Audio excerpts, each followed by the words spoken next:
انا على ال 35 متر طلعت للسطح زي الصاروخ، وكان هيجيلي تهتك رئوي بسبب زبونه. اسمع القصه، عايزك تتاكد ان كل قصه حصلت معايا فيها خبره لكل واحد ناوي يدخل المجال. بما اني بقالي 20 سنه في الغوص، فانا ياما شفت وياما قابلت وياما خسرت من البحر. يا كابتن دخلنا في الموضوع، ايه اللي حصل لك؟ مش هطول عليك معلش، بس هما كانوا كلمتين مهمين قوي قوي ولازم تسمعهم. وكالعاده كان يوم جميل والجروب زي العسل، وكان معايا حد في اي بي، وفي اي بي دي لازم يكون معاها حد طول الوقت، وكنت انا. يعني عايزك تتخيل معايا، هي كانت زبونه ادفانس وانا البادي بتاعها في اول الجروب، وكان معايا 2 دايف ماستر، والجروب 1 دايف ماستر في الاول والتاني في الاخر. وباديهات يا صديقي زي ما قلت لك قبل كده، احنا الاثنين طول الغوصه ماشيين مع بعض. لو حصل لها حاجه انا اخلي بالي عليها، ولو انا حصل لي حاجه او احتجت مساعده هي تخلي بالها مني.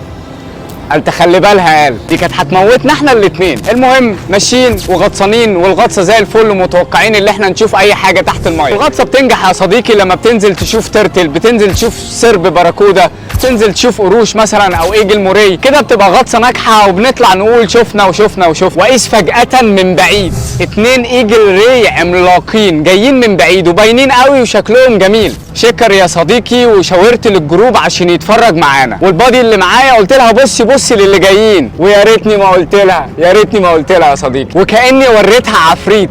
بانك يا صديقي، بقت بانك. لقيتها بتلف يمين وشمال وبتبص يمين وتبص شمال كانها بتدور هتروح فين، والايجل ري جايه. بصراحه كده ما اطمنتلهاش يا صديقي، قمت ماسكها من البي سي دي او الجاكيت بتاعها من هنا كده. تعمل ايه الهانم؟ تحيه لكل البنات يا جماعه، تحيه لكل البنات. تمسك الزرار اللي متحكم في نفخ الجاكيت بتاعها وتدوس عليه بعزمها. انت متخيل كانك مره واحده كده نفخت بالونه تحت الميه، ايه اللي هيحصل؟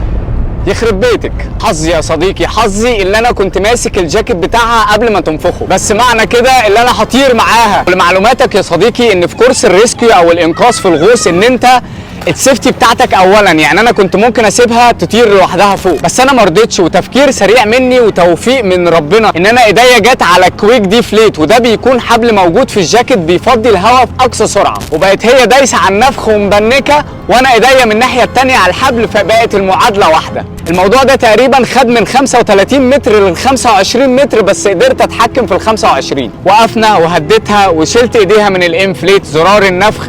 بعد كده سيبنا الجروب ان هو يكمل الغطسه، وقلت لها اللي احنا نطلع، والحمد لله عدت على خير. كنت عايز اقتلها وانا بعمل لها دي بريف.